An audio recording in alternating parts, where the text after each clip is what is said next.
the most downloaded recipe ever. It's like gone viral and everyone's doing it. Marry Me Chicken. Oh, I see why this is such like a cool recipe. It's because it's kind of easy to do. It's a lot of ingredients. So I want to do my version of the Marry Me Chicken, you know, just taking it up a little bit. Marry Me Chicken, no prenup, just straight to the altar. This is going to be delicious. And we're going to do it from like scratch. We're going to do it from a whole bird. So let's get started.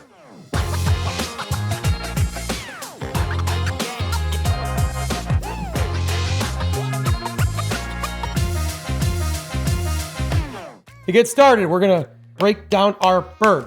Whole bird, this has been taken out of the bag, that little diaper it comes with, like taking that little diaper out and just kind of cleaned them up, patted them dry, and let them sit in the fridge. So first thing we're gonna do is we're gonna break down our chicken into parts we can cook with. First thing I do, take off my wings.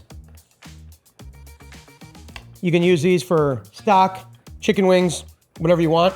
Then we're gonna go right down the middle.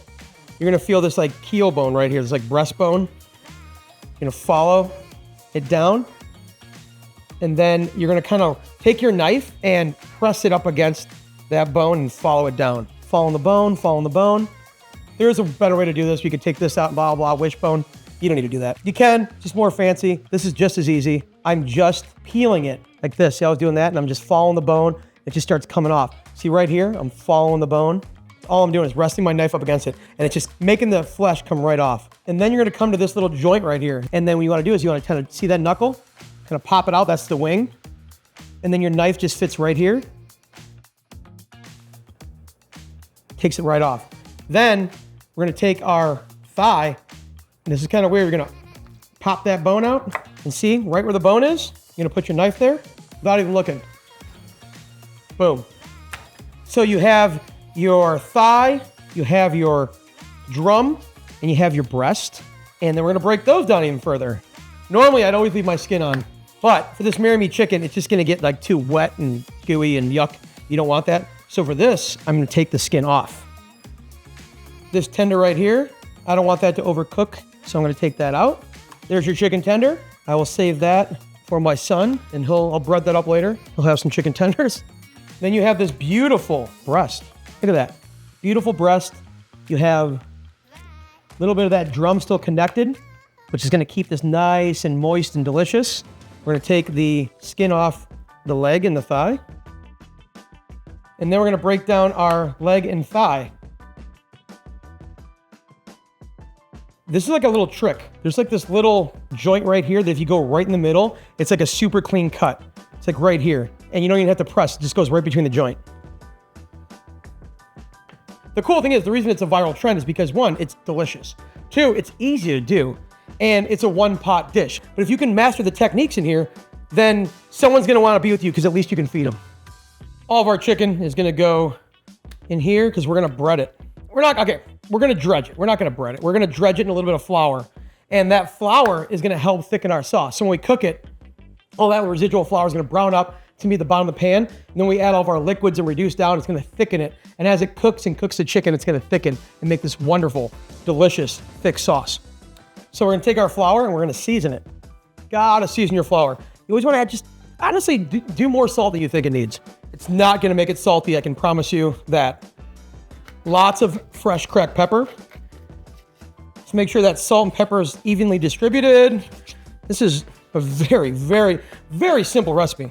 Just a lot of components, but very simple. In.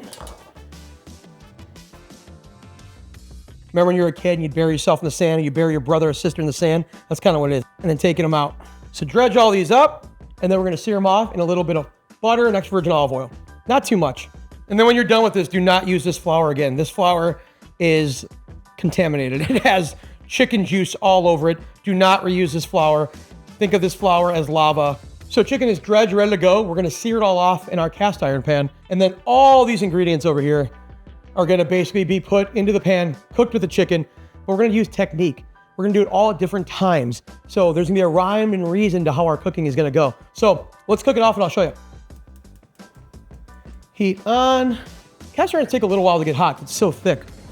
So I'm gonna let that get pretty hot for about 3 minutes, maybe 2 minutes, depending on your stove. And we're gonna take our sun-dried tomatoes These were packed in a little bit of oil, and I'm just gonna give them a rough chop.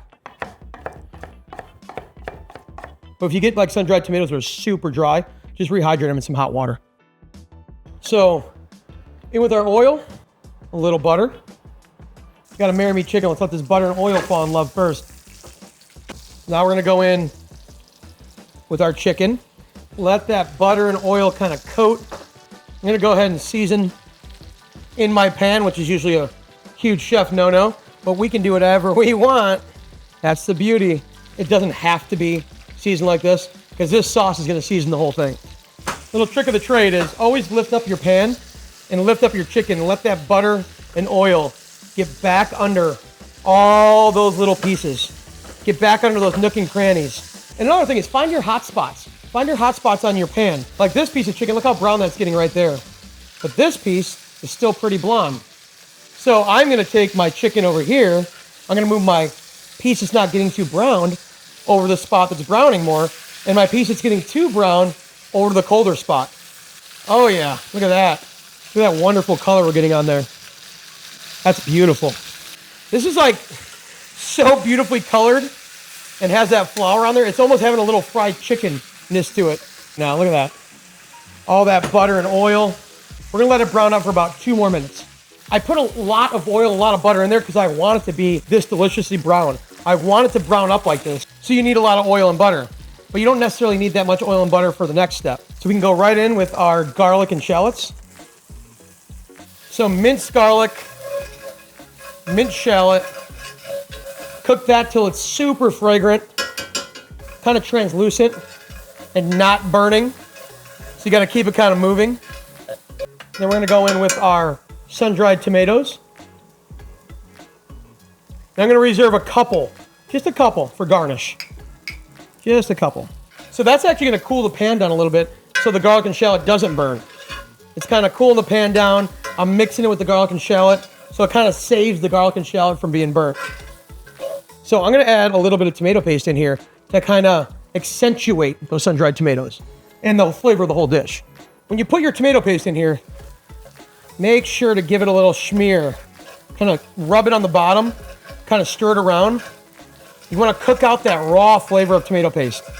And you see how I'm adding the garlic and shallots with the butter, then I'm searing it first, and I'm scraping up all these little pieces of fondant, all these little pieces from the chicken.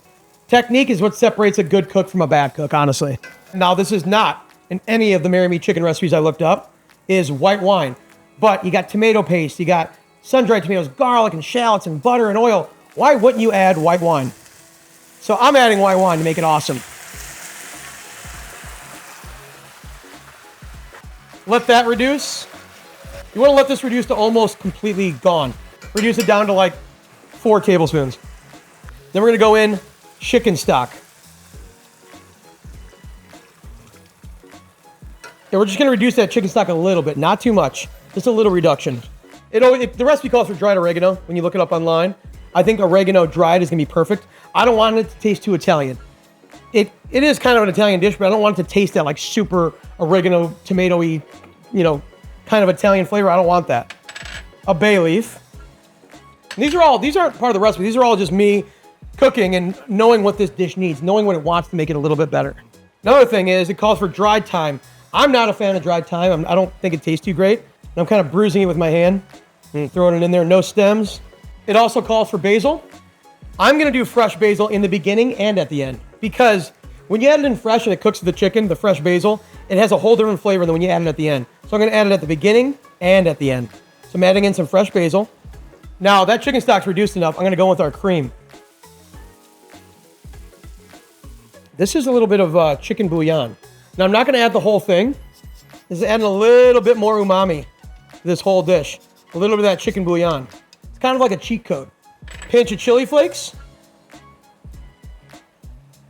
And we're going to add in about a cup of water. This is looking good. I'm going to give it a taste and see if it needs a little salt. Just needs a pinch of salt. Not too much, just a pinch. Another little secret is a little bit of lemon juice. I don't want to be too braggadocious about this, but this is definitely going to be like the best Marry Me chicken on the internet. This is going to be great. I'm adding my chicken back in. So it's been resting over here. all that resting juice. Now, don't tell anybody, don't you tell anybody, but we're gonna add a couple pats of butter. Then we're gonna turn that down to a simmer. We're gonna let that cook till the chicken's already done. That is cooked and ready to go. Parm.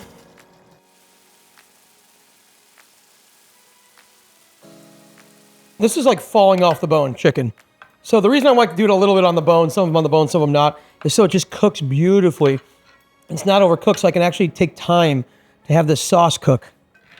Always just taste things before you sit down and eat it. Always just give it a little... Oh my God. So I'm just gonna garnish with more sun-dried tomatoes, Parmesan, more fresh Parmesan, of course.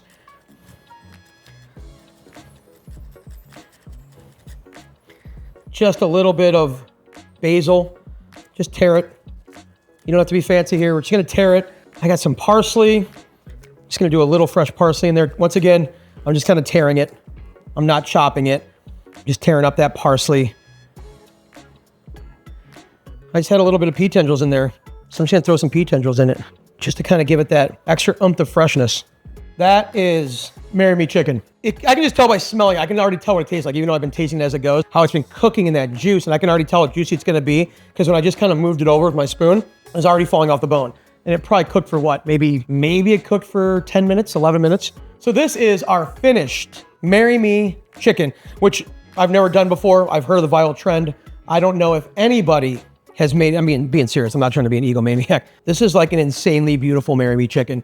This is how you should do it. There's ones that are like, it's a little bit easier. Not really. It took the exact same amount of time to make this as you would those other recipes that are online, except this one looks better. It's gonna taste better, I can promise you that. So if you just add like a couple more ingredients, take a little bit more time, you can make 5-star Marry Me chicken. So let's dig in. So I wanna try our breast. Oh yeah, look at that. So juicy and tender. I'm gonna dip it right back in the sauce. Get a little of that sun-dried tomato on there. You got so much flavor. It's juicy. It's been cooked in that cream and Parmesan. It's like chickeny and kind of like creamy from the cream, and that Parmesan gives it some more umami. And then you get those freshness from the basil and the parsley. Try this Marry Me chicken at home. Cook it for your loved one. Cook it for someone you don't love. Cook it for someone you just want to have a really good time with, and then make them fall in love with you, so they would maybe ask you to marry them, or you could ask them to marry you, but you kind of tricked them. You just want to have a good time, and you made this dish for them. So do that, or if you want to get married, Marry Me chicken. This is a delicious dish. I'm not gonna make fun of it anymore. Hey guys, Brad Miller here. Thanks so much for watching my recipe videos. Make sure to like and subscribe. It really helps out the channel, and it keeps me making these really fun videos for you guys, because that's honestly what I love to do. I love making really fun recipe videos for all you guys. So like, subscribe, and hey, comment below and let me know what you guys want to make, what you guys think. Just keep rocking and rolling with it.